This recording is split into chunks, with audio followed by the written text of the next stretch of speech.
pour créer un peu de désordre afin de réussir leur mission, qui n'est pas vraiment d'aller aux élections, mais de créer un soulèvement. Voici ce que je voulais dire pour achever. Merci beaucoup, Ladi. Merci. Alors, oui, Ladi, bonsoir. Bonsoir, Modo. Oui, c'est le Modo. Excuse-moi, je devais monter, mais en fait, j'étais un peu occupé là. Donc, bonsoir à tous. Bonsoir. Merci encore pour la web, hein. T'as vu? J'ai fait les remerciements devant la foule. Tapotez les gars, tapotez. Voilà, c'est pour ça même que j'ai pris. C'est pour ça que j'ai pris la parole. S'il vous plaît, tapotez, parce qu'on est seulement 85 cas. Il faut aller à 100, si c'est possible, même à 120. Tapotons. Ouais, Modo, je vais me lever, comme ça tu vas prendre la parole, je vais me lever 2 secondes si tu veux. D'accord. Il y a le bois, mon chapalo. Là, je voulais faire un rectificatif. Voilà, je ne sais pas si c'est Toumba qui a dit ou bien c'est qui parlait de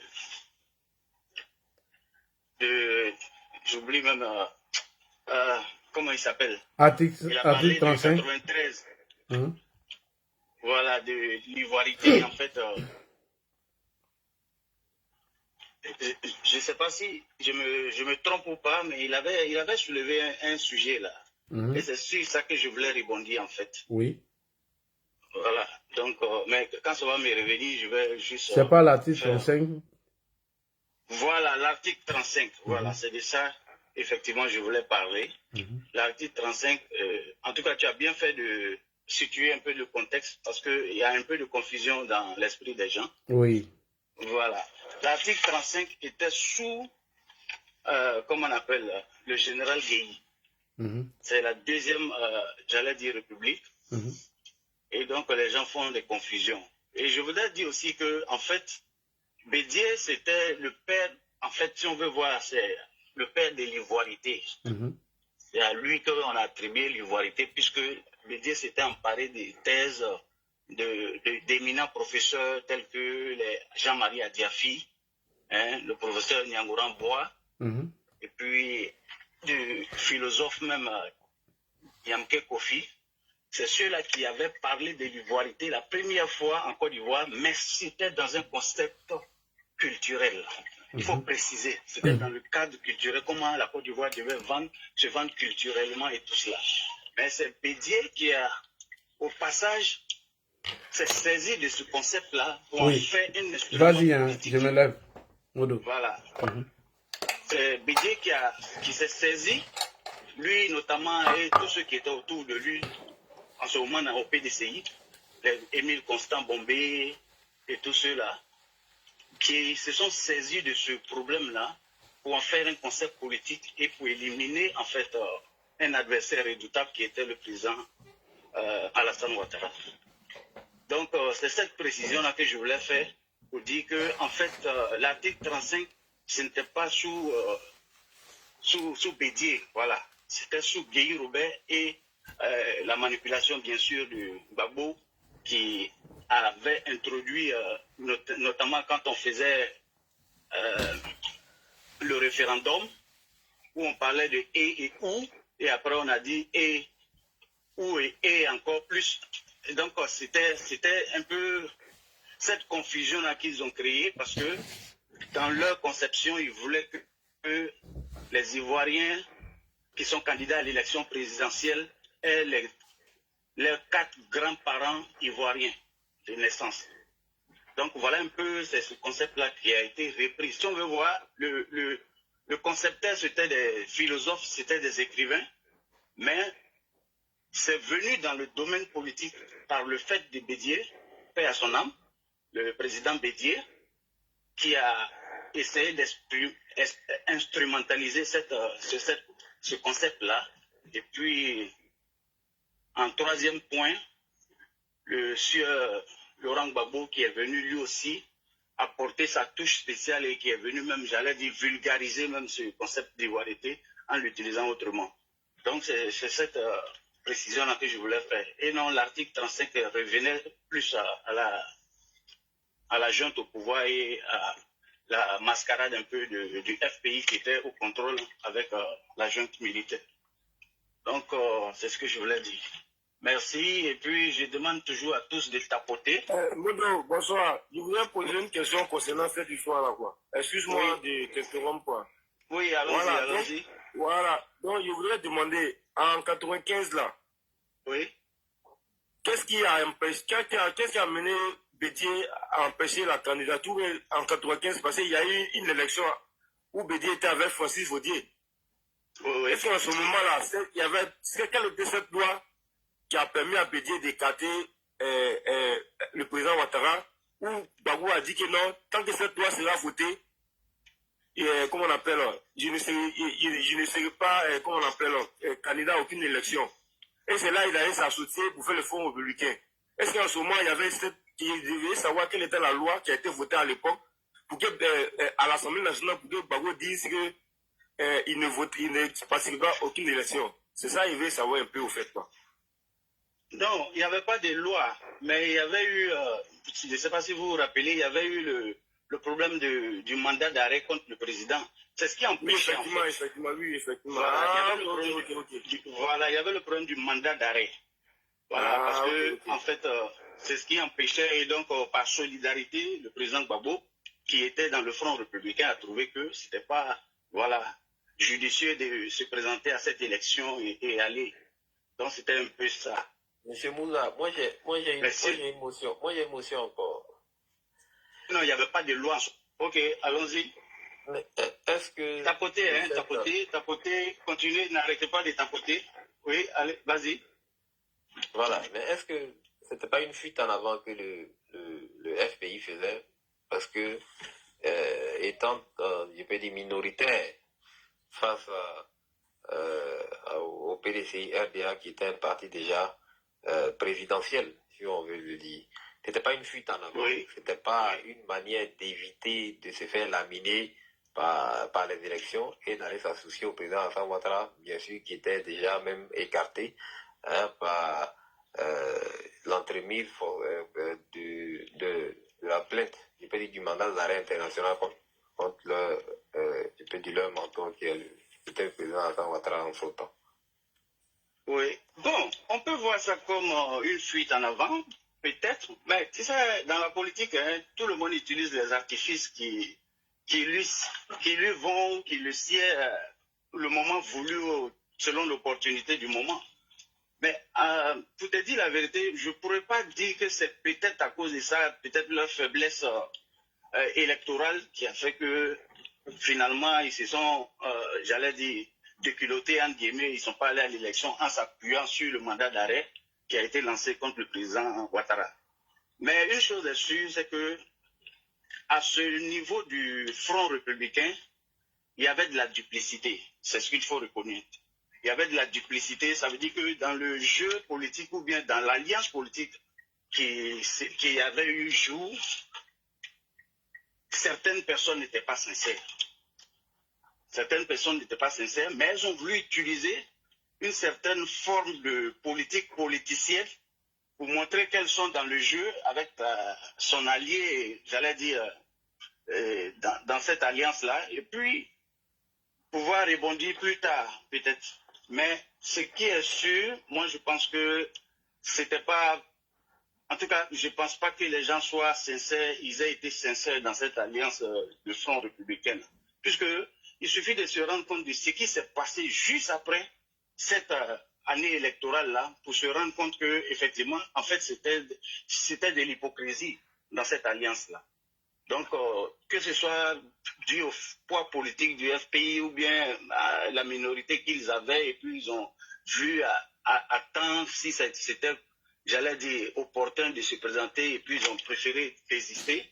Ça peut être une stratégie, mais ce qui est sûr, dans cette alliance-là, ça veut dire qu'il y avait des opportunités, il y avait des hypocrisies qui ne disaient pas leur nom, et les gens s'en ont servi plus tard, puisque tout le monde se rappelle que après 95-2000, on a vu un changement radical de cette même personne qui était dans le Front républicain, qui a traité le président Ouattara de tout ce qu'on a connu.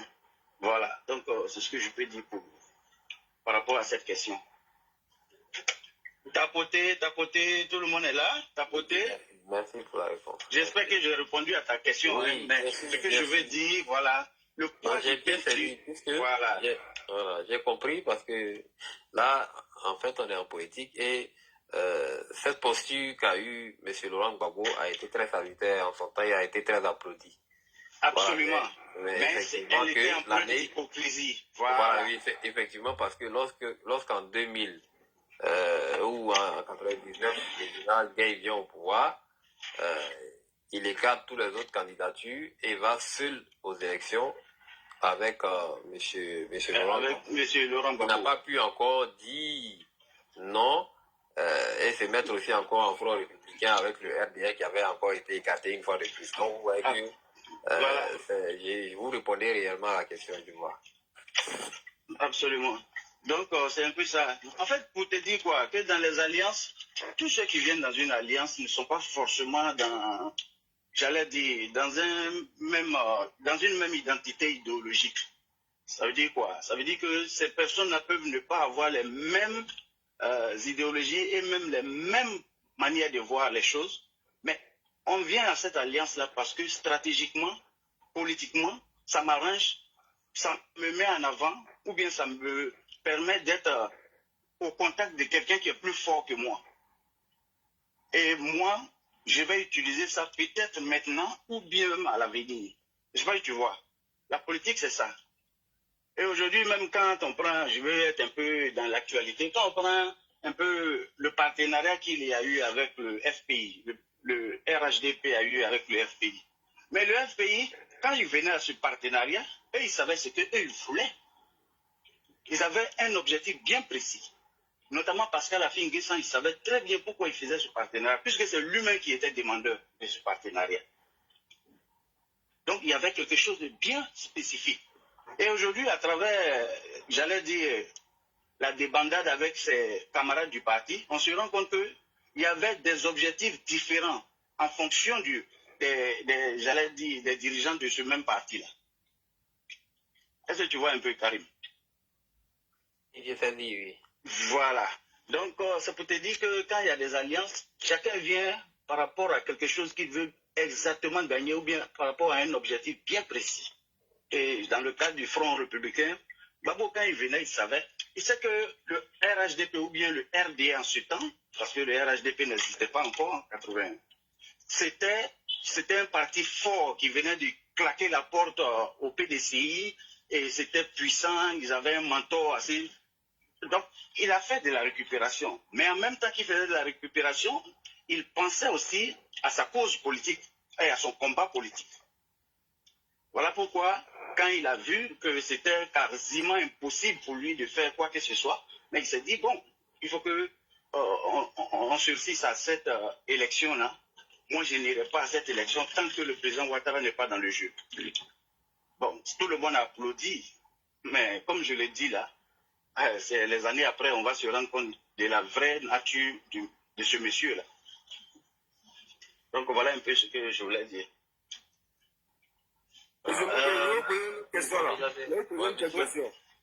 D'accord, allons-y. Ok. Maintenant, il va prendre le cas du sujet d'aujourd'hui là. Quand vous regardez la sortie de M. Dararé devant la GFPDCI là, est-ce que ce n'est pas une forme d'instrumentalisation? Puisque c'est qu'aujourd'hui, dans les rangs du PDCI, il y a beaucoup qui ont rejoint le RHDP. Et en faisant cette communication, c'est pour amener cette jeunesse-là à aller divulguer ces informations-là dans les campagnes de communication, comme quoi vous alliez à des personnes qui vous ont fait un coup d'État, donc ces personnes-là ne sont pas critiques. Est-ce que même dans la direction du PDCI, là, avant qu'il vienne faire sa sortie là, en interne, dans la communication, les dirigeants du PDCI ne savaient pas ce qu'ils devaient venir dire. Comme par exemple, Tiens là, parce que cette sortie-là ne peut pas être faite sans que la direction du PDCI ne soit au courant de sa sortie. Donc, c'est-à-dire que c'est quelque chose, tout ça c'était planifié, ils étaient déjà au courant tous. Oui. Non, tu as parfaitement raison. Je pense que le PDCI aujourd'hui est en train de surfer ici beaucoup de choses, parce qu'ils sont un peu, comme le dirait un peu le prédécesseur qui est intervenu, juste Flavie. ils sont un peu à la ramasse, donc ils essaient un peu d'utiliser beaucoup de choses. En ce qui concerne la déclaration de Dagari, moi je pense que c'était l'occasion, ou bien c'était l'opportunité, parce que je crois qu'il a été libéré. Voilà, je n'ai pas la confirmation exacte, mais je crois qu'il a été libéré. Oui, moi je n'ai pas l'information aussi. Voilà, je ne peux pas le confirmer, mais ce que je peux dire, c'est que, en fait, le PDCI, ils ont des éléments de langage dans la politique qui ne sied plus à ce parti-là. Effectivement. Et qui est un peu, j'allais dire, ils sont un peu dépassés par les événements. Moi, c'est ce que je comprends. Même à travers, je vais dire, l'élection du Thiam à la tête, qu'on peut considérer comme un technocrate, ils ne se sont pas départis de leurs vieilles habitudes. Les vieilles habitudes du PDCI, tout le monde en politique le sait. Ça veut dire que vous collez une étiquette et puis développer cette étiquette-là jusqu'à vous ressasser cela à longueur de journée pour que ça devienne, j'allais dire, votre identité. Et le PDCI est fort dans cette manipulation.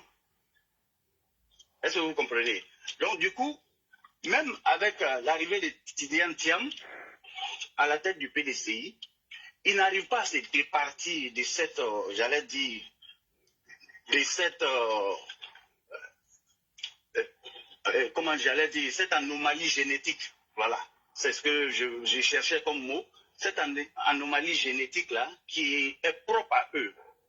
Sinon, quand vous dites quelque chose et que vous allez à travers vos cadres reprendre ces mêmes choses dans des meetings ou bien même en rencontrant des jeunesses, mais vous savez très bien que ces jeunesses-là sont des gens qui sont aujourd'hui présents sur les TikTok, sur les réseaux sociaux, mais vous êtes en train d'instiller, je vais dire de façon savante, instiller quelque chose pour que les gens aillent répandre ça partout sur j'allais dire sur les panels, sur les réseaux sociaux, pour que ça devienne quelque chose qui finalement dérange. Effectivement, vous voyez un peu. Voilà, et c'est ça, c'est le but du PDCI. Le PDCI, dans la politique, c'est un parti qui est... Je n'ai pas envie de dire le mot, mais certains qui comprendront véritablement le sens de ce mot vont dire « Ah, mais il a frappé fort ». Le PDCI est un parti pernicieux. Quand on dit pernicieux, ça veut dire quoi? C'est quelqu'un qui te donne l'image d'un ange au dehors, mais en bas, vraiment... fait du mal. C'est à la différence du FPI, on peut dire le FPI, eux ils écrivent déjà eux-mêmes là, et ils te disent que nous là, on n'est pas d'accord, on n'est pas d'accord. Et ils avancent avec ça. Et tout le monde sait comment ils sont, tout le monde réagit en fonction de leur nature, et puis on se comporte en fonction. Mais le PDCI, il s'est dit qu'il peut venir avec toi, il va venir collaborer avec toi, il va rire avec toi, il va sourire, il va faire tout avec toi, mais en bas, il y a un combat titanesque pas possible. Voilà, on sait garder les apparences. Et ça, c'est ce mal-là qui va, moi je le dis un peu, si je vais rejoindre un peu juste Flavie, c'est ce mal-là qui va ronger le PDCI à un moment. Parce que s'il n'arrive pas à se rebondir, moi je le pense, s'il n'arrive pas à rebondir avec Tidiane Thiam, au cours des élections qui arrivent là, en 2025, je crois que ça va être difficile encore pour le PDCI de rebondir en 2030 ou bien en 2035, allons même au-delà. Pourquoi? Parce que c'est le moment pour le PDCI de faire sa meule. C'est le moment pour le PDCI de changer, de se débarrasser de ces vieux haricots, de se débarrasser de ces mauvaises habitudes, même en politique. Quand on sait qu'à un moment on est limité, on doit pouvoir s'asseoir et puis dire, bon, je sais qu'on a essayé, on n'a pas pu, mais il faut que nous changeons de fusil d'épaule. Vous comprenez un peu? Oui, oui. Ce n'est pas ça. Ce n'est pas ça. Malheureusement, au PDCI, bon, on regarde avec le temps, on espère que Tidiane Thiam sera un peu plus inspiré que tous ceux qui le mènent dans cette, j'allais dire, dans ce gouffre-là, parce que quand il regarde les Soumaïla Brendoumia, tu regardes tous ceux qui sont autour, le député de Port-Boué, et le maire de Port-Boué, comment il s'appelle, qui est actuellement le secrétaire exécutif du PDCI. Quelque chose, Sylvain, là. Voilà, c'est Raymond Sylvestre. Tous ceux-là, Mais ce pas des gens aujourd'hui. Et ils rassemblent quoi? Ils font quoi exactement pour le PDCI? Mais moi-même là, donc frère, il y a quelque chose qui voulait vous demander même. Il a dit, de tout le temps ils ont passé au sein du RHDP avec le RDA, le PDCI là, depuis autant de pétiers là. Donc, oui, tant que le cas que le président Ouattara est comment on appelle, le faisait le coup d'État en 99 là. Donc, au sein de l'appareil politique du PDCI, Bédiel n'a pas dit toutes les négociations qu'ils ont fait le président Ouattara là, que le président était responsable. Et ils étaient au sein des partis là, ils ne l'ont jamais su. Et puis c'est aujourd'hui, il vient sortir pour dire ces gens de propos là. Donc pendant combien de temps? De 2003 à 2005 jusqu'en 2017. Eux ne savaient pas, ils étaient avec le RDA, ils ne savaient pas cela.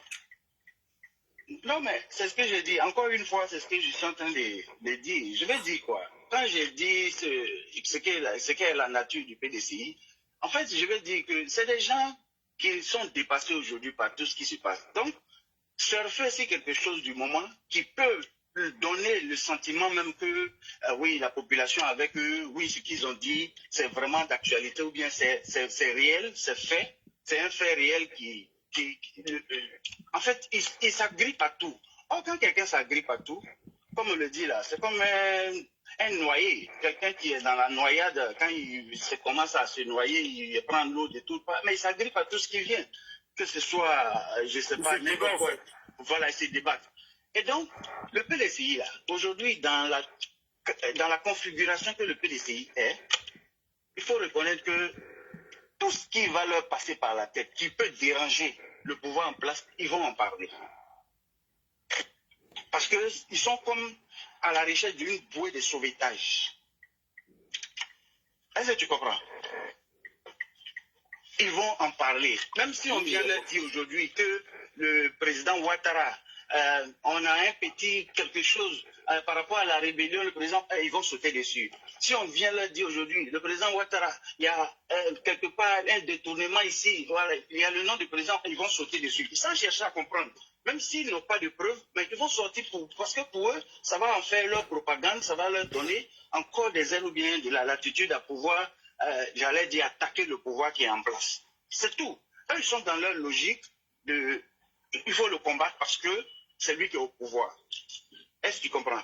Mais, comme je l'ai dit, eux-mêmes, dans leur logique, ils savent que tout ce qu'ils font là, c'est du surplace qu'ils font, ça ne va jamais les amener à, n'est-ce pas, à avancer dans le côté politique, dans la stratégie politique réelle, parce qu'ils font du surplace. On aurait peut-être voulu qu'un Tidiane Thiam comme ça revienne et restructure sérieusement et en profondeur le PDCI. Mais est-ce qu'il a les coudées franches? Ça, c'est d'abord un. Mais est-ce qu'il même il a la capacité de le faire? Quelle est la profondeur politique même? Pardon? Est-ce qu'il fait l'unanimité même? Parce que voilà, c'est ce que je voulais dire. C'est sur ce dernier aspect que je voulais rebondir. Est-ce que Tidiane même à l'unanimité devient autant présente même au sein même du parti? Exactement. Bané, il a la carapace politique. On va laisser aussi les gens parler après, hein, Bané, parce que les questions, il faut attendre. Ouais, vas-y, Modo. D'accord. Donc, en fait, moi, j'étais là pour juste demander aux gens de tapoter. Hein. C'est eux qui ont commencé à me poser les questions. Oui, oui. Voilà. Mais sinon, ce que je voulais dire, c'est ce que j'avais dit au début, là, par rapport au truc de, comment on appelle, la rectification sur l'article 35 et tout cela. Mais je vais chercher, là, ici, j'ai l'information, je vais te faire venir ça. Je ne sais pas s'il a été libéré. Je n'ai pas la confirmation. Moi aussi. Voilà, je n'ai pas la confirmation, mais je vais te revenir là-dessus. D'accord. Donc, on est à 102 cas, c'est bon, c'est déjà bon. En tout cas, merci à vous tous, tous ceux qui tapotent sur le live. Il faut soutenir l'ADI. Voilà, c'est très important. Au moins, quand vous tapotez, vous mettez les likes comme ça, ça va dans beaucoup d'autres, j'avais dit, sur d'autres plateformes, beaucoup d'autres plateformes, et ça qui nous permet de pouvoir passer le message qui est en filigrane avec l'ADI. Merci à tous. Et puis, je ne sais pas qui était en train d'intervenir. C'est médiateur, non? Ouais, médiateur, voilà. Médiateur Gigi. Saïd, bonsoir, comment tu vas? Bonsoir, comment tu vas, Modo? Oui, je vais bien. Et tu as la parole, hein? Voilà. Bah, je salue tout le monde sur le direct et sur les deux réseaux. Là, Oui, merci. Merci pour ton introduction, parce que l'introduction de Ladji, si on loupe vraiment, on rentre en wasarie dans le débat. Donc, je vais commencer pour dire, pauvre Guéhi, repose en paix. Ladji, quand on nous dit tous les jours que il faut éviter les mauvaises fréquentations, quand on dit en Djoula que Sababoujou, Alabankisi, tout le monde doit dire Amina. Guéhi a été, comme on l'a dit, avec la vidéo que tu nous as montrée, franchement, a été manipulé et vraiment, ils ont fini par l'assassiner gratuitement. Parce que quand tu vois que Guéhi n'était pas de mauvaises intentions, hein, quand il voit qu'on dit qu'il y avait mutinerie, et il a appelé Bédier pour le prévenir, alors que Bédier l'avait limogé. Tu vois que cet homme n'était pas de mauvaise foi, il voulait faire du bien à son pays, mais malheureusement, il est passé par la case du diable en personne, et ça l'a vraiment détourné de sa route. Donc à tout le monde, le message là doit nous servir de leçon. Mais là, le problème du président Alassane Ouattara, la détestation par tous ces gens-là, n'est autre que, pour eux, le président Alassane Ouattara n'a pas fait la queue. Il est venu dernier et Oufou il a pris, il a donné tout le pouvoir et il l'a mis devant tout le monde. C'est cette cavale-là, ceux-là ils sont encore dedans, contre la personne du président Alassane Ouattara. Mais c'est quoi on peut leur dire? Un médecin ne peut pas faire la queue pour aller rendre visite à un malade. Un médecin ne peut pas faire la queue pour aller rendre visite à un malade. Quand le président Oufou partait chercher le président Ouattara, qui partait supplier à plusieurs voyages, M. le président Ouattara, de venir l'aider à redresser le pays, la Côte d'Ivoire était malade. Il y avait une crise pas possible. Les instituteurs de la fonction publique n'étaient plus payés. Ils étaient payés en compte-gouttes. Et même le cacao n'était plus payé. Par la faute du même Gbagbo, avec son Mitterrand qui avait mis l'embargo sur la Côte d'Ivoire en forçant la main de Oufoué à signer le multipartisme. Il faut le dire aux jeunes. Donc quand je dis toujours que Gbagbo a été le diable de la Côte d'Ivoire, ce n'est pas une injure.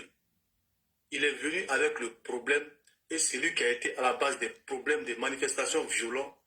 La crise qui a frappé la Côte d'Ivoire avec l'interdiction de la France de subventionner l'achat des produits en 90 a été justement orchestrée par le pouvoir socialiste français pour pouvoir inscrire de force M. Gbagbo le rend leur ami sur le multipartisme en Côte d'Ivoire. Donc si on quitte là-bas, la cavale, donc voilà les raisons de la cavale. Comme le Dikawi l'a dit, si on veut parler sur le bilan, ils vont mourir dans l'opposition. Parce que le président Alassane Ouattara travaille bien. C'est Dikawi, c'est Kakou Dikawi qui l'a dit, non, l'a dit. Oui. Voilà. Mais je voulais faire une motion, mais bon, comme tu as la parole après, je vais faire ma motion. D'accord. Donc, Dikawi a dit cela parce qu'eux-mêmes, ils savent que le monsieur travaille bien. Il a toujours bien travaillé. Il a toujours trouvé ce pays vraiment en lambeaux et il a tout fait pour redresser les choses. Donc, cette cavale est contre sa personne parce qu'il est venu et quand il venait, tous les magouilles qu'il faisait dans le pays, et depuis des années, et en 90, l'aboutissement avec le plan Ouattara qui est venu démanteler leur système de pillage et le gaspillage des fonds de l'État, c'est cette cavale, c'est cette haine qu'ils ont toujours contre la personne. Et c'est ça qui lui vaut tous ces mensonges. Le plan Ouattara n'a pas été facile à digérer pour eux. Ils avaient mis des systèmes de pillage du pays en place. Il faut le dire aux jeunes. On travaillait à l'époque et on voyait que les gens pouvaient venir comme ça avec des bons d'essence de 100 000 francs qui pouvaient te donner ça à 40 000 francs. Ils s'en foutaient. Et ils s'en foutaient. Ils pouvaient donner ça à 40 000 francs de bons d'essence à n'importe qui. Vous pouvez demander à tous ceux qui travaillaient dans les stations de service à cette époque-là. Ils pouvaient aller dire, ils pouvaient se mettre devant les pharmacies et prendre les trucs des gens pour aller acheter les médicaments, pour pouvoir mettre l'argent dans les poches. Donc il y avait un pillage tellement organisé que le monsieur est venu mettre de l'ordre et que après Bédier, après avec Oufoué, et que c'est la même chose qu'il est venu faire avec Gbagbo encore, il est venu remettre de l'ordre. Donc, nous qui sommes là parler pour lui aujourd'hui, nous on est fiers de ce monsieur. C'est pour ça que leurs mensonges n'arrivent jamais à le prendre, parce que lui il est dans la vérité et nous qui sommes avec lui, on le suit à cause de la vérité et à cause de sa détermination à faire son possible pour que la Côte d'Ivoire, elle soit bien rayonnante. Et aujourd'hui, elle est rayonnante. Voilà. Je suis prêt pour ta motion. Comme il s'est fait tard, on n'est pas pour truc, il est déjà 3h20. Ladi. Oui. Tu es là? Oui, je suis là, je suis là. Tu dors bien, quoi. Non, je lis les commentaires. Ah, d'accord. Il faut aller prendre un peu de Tchapalo. Chomba n'est pas là, il n'est pas intervenu. Non, il n'est pas là. Eh, Modo, je voulais te demander quelque chose. Oui, vas-y. Tu as dit que c'est le mandat d'arrêt qui avait empêché le président Ouattara d'être candidat en 95? Oui, oui. Non, tu t'es trompé. Il avait un mandat d'arrêt? Oui, je sais, mais c'est pas ça qu'il a calé en 95. C'était quoi? C'était le code électoral de l'article 48 qui a été modifié à l'article 35. Sur le problème des résidences là? Non, sur le code électoral, parce qu'il disait que le candidat doit être né de mère ou de père. C'est ça qu'il a recalé. Et c'est ce qu'ils avaient repris encore en 2000, les Gbagbo là. Bon, je te produis la preuve. On va partir. Je vais enlever la caméra. C'est parti. Attends. Je vais enlever la caméra. Je vais produire. Voilà. Tu t'es trompé. Sinon, c'est pas ça. Sinon, tu te rappelles quand ils ont lancé le mandat d'arrêt, au départ, son avocat, j'oublie son nom là. Il était quelque chose au stade d'Abidjan là. Il avait répondu. Oh, maître, comment il s'appelait là même? Rappelez-moi. C'est pas s'il était sur le président ou bien quoi du PDCI. Il avait répondu à la provocation. On écoute ici ce qui a recalé le président Ouattara dans la manipulation des gens du PDCI. J'enlève.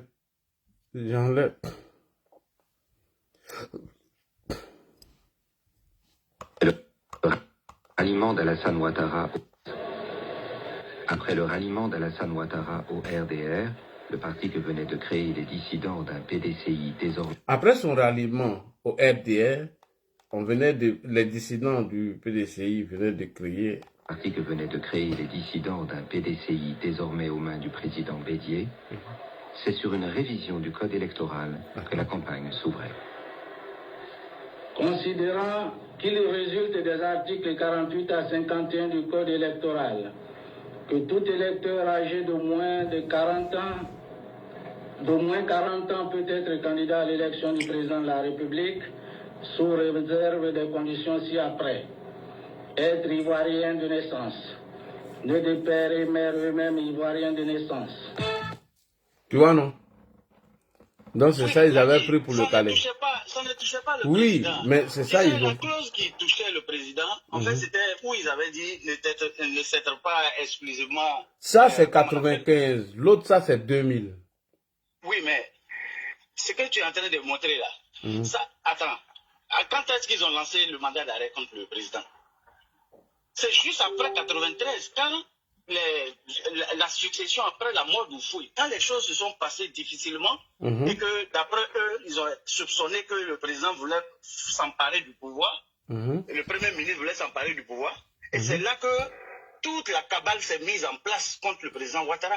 Et il y a eu un mandat d'arrêt. Oui, Maître Mondon, je me rappelle maintenant, c'est lui qui avait répondu. Il n'y avait pas eu de révision constitutionnelle en ce moment. Non. Il n'y a pas eu.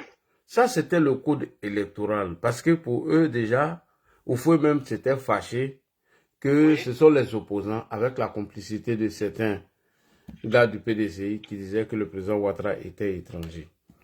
Donc, c'est à partir d'eux que le problème de l'ivoirité avait commencé sur le président Ouattara. Donc, ils ont modifié le code électoral à l'époque. L'article 48 a été modifié à l'article 50. C'est ce qu'il est en train de dire. Que tout Ivoirien peut être candidat à condition qu'il soit né Ivoirien de père ou de mère. Est-ce que tu vois? Donc, c'est suite à tout ça qui a recalé un peu le président. C'est ce que je te dis. Sinon, pour dire qu'il a été recalé pour le mandat d'arrêt, c'est faux. Eux-mêmes, le mandat d'arrêt n'était même pas motivé. Et je t'invite que quand Maître Mondon répondait à la première convocation, avant que le président quitte le pays. Hein. Ils ont répondu à la première convocation à travers son avocat. Le président n'a pas vu... C'est quand il a quitté le pays qu'ils ont lancé le mandat d'arrêt. Voilà, c'est ce que les gens ne vous expliquent pas. Voilà, voilà un peu ce qui s'est passé. C'était Maître Mondon. J'espère que je me rappelle bien de son nom. Voilà. Voilà, juste. C'était ça. Un peu. Sinon, tous ces margus ont commencé par les gens du PDCI, qui a été récupéré par Gueye. Et les Gueye, quand eux sont arrivés, puisqu'ils n'ont pas eu gain de cause sur sa nationalité, eux sont allés maintenant transformer pour dire qu'ils s'étaient prévalus d'une autre nationalité à travers un passeport diplomatique. Voilà, c'était ça. Si tu fais la lecture de Tiakone, c'est ce que Tiakone dit. Hein. Et toute la lecture que Tiakone a fait là, pour valider les candidatures pour Alassane Ouattara là, il a commencé d'abord la première lecture sur un document de voyage. Il y a tout l'article ici. Il y a tout la vidéo. Donc, selon toi, si on veut reprendre la même question que l'autre a posée, donc selon toi, Gbagbo, c'est par rapport à quoi il s'est retiré? Qu'est-ce qui a mené Gbagbo à se retirer dans le front? Gbagbo s'est retiré parce que il savait qu'en allant affronter Bédié seul, il allait échouer.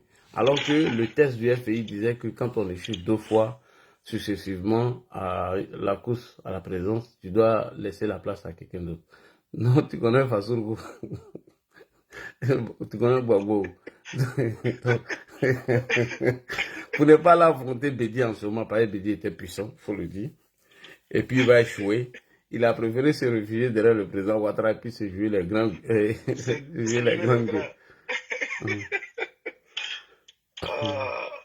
Non mais sérieusement, nos gens-là sont trop terribles quoi, dans la politique. Voilà. Ils sont terribles. Et à la dernière minute, là, il les avait trahis. Hein.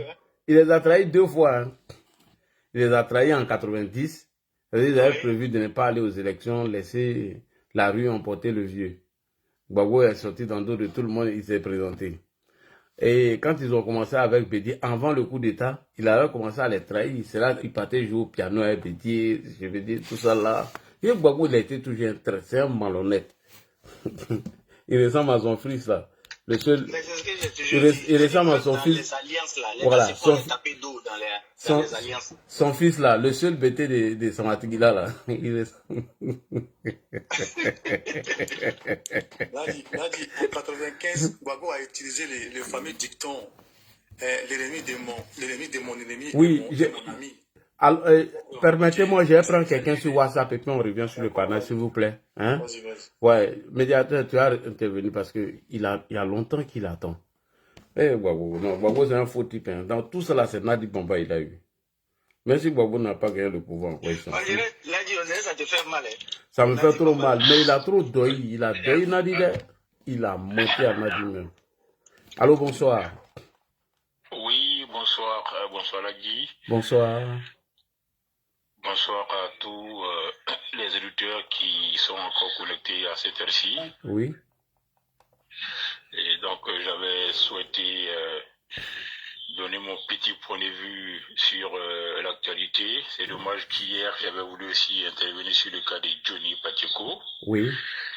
Mais je n'ai pas eu le temps. Mais je vais peut-être ouvrir une toute petite parenthèse avant d'attaquer le sujet du jour. Effectivement. Une fois, j'écoutais Bleu Goudé. Oui. Et Bleu Goudé, dans ses proverbes qui ne sont pas dénudés d'essence, disait comme ça un jour que lorsque tu veux voir les dents du génie, il faut caresser son ventre.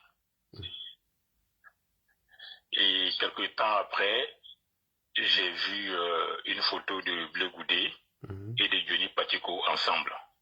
Et c'est en ce moment-là que j'ai compris beaucoup de choses sur la présence de Johnny Pacheco au sein du RHDP. Donc hier, tu en as assez parlé, tu en as beaucoup parlé, d'autres frères aussi, d'autres militants aussi. Mais c'est à préciser que Johnny, il est en alliance avec le COGEP de Bleu Goudé. Et il est aussi en alliance avec ceux qui ont prévu de déstabiliser la Côte d'Ivoire. Ça, c'était la petite parenthèse. Pour revenir au sujet du jour, j'ai des personnes avec qui je discute souvent et à qui je dis, si vous ne croyez pas en Dieu, si vous êtes païen, il faut venir en Côte d'Ivoire et puis vous regardez, vous observez l'épopée d'un certain Alassane Dramane Ouattara.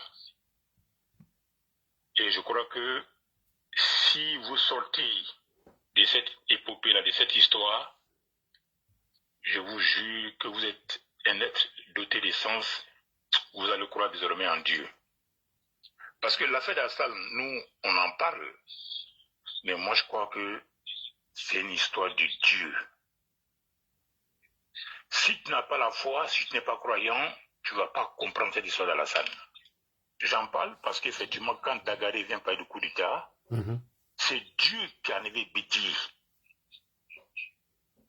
C'est Dieu qui a enlevé le Bédié.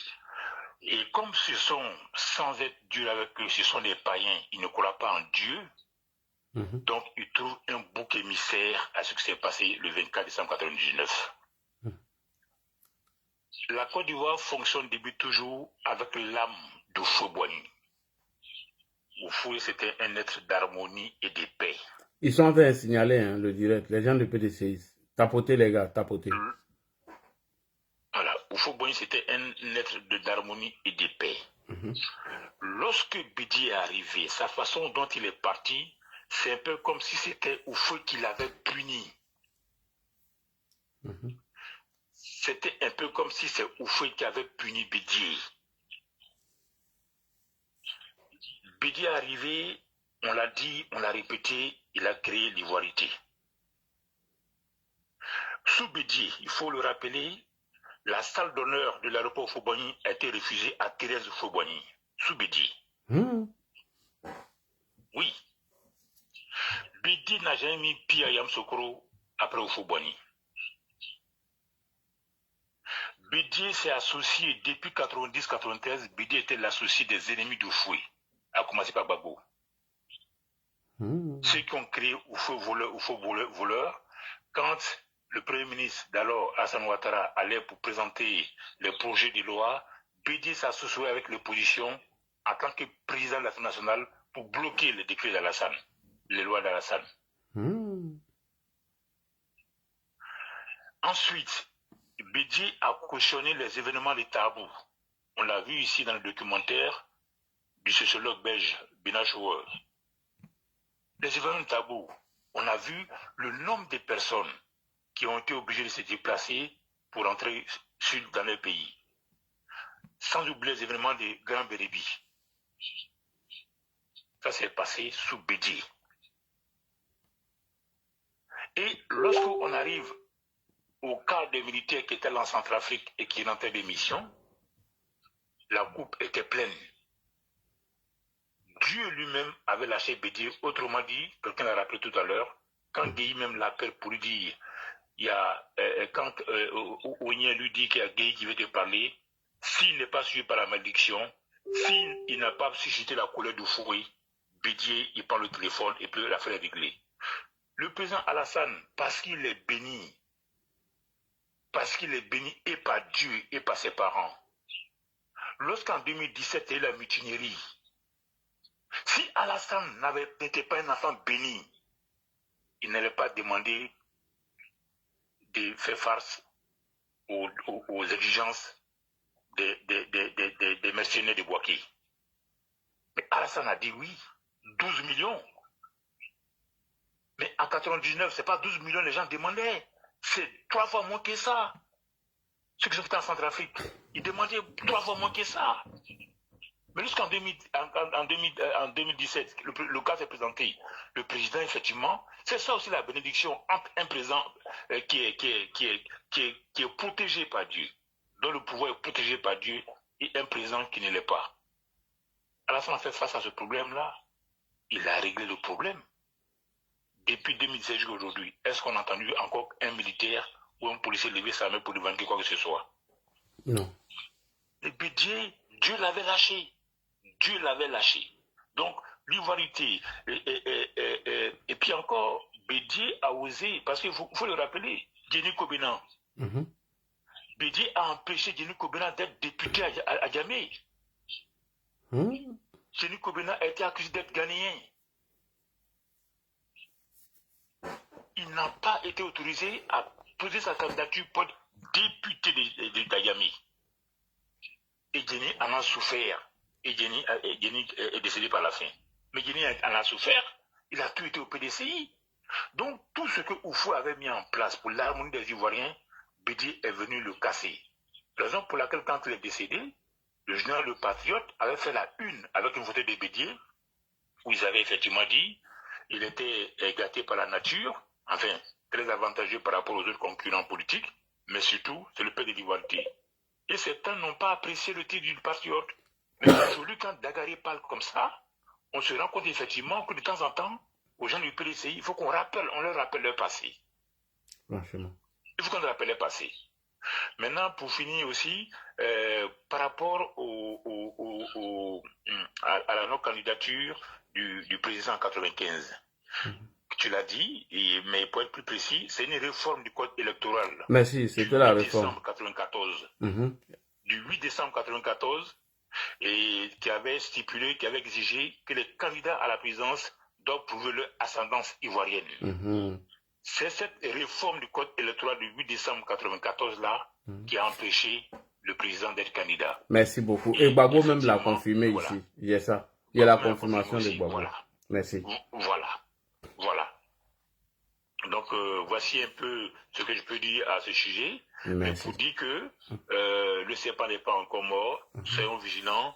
Et merci à toi et tous ceux qui veillent à cette heure. Merci beaucoup, merci. Merci. Et c'est vrai, voici la confirmation ici par M. Laurent Gbagbo.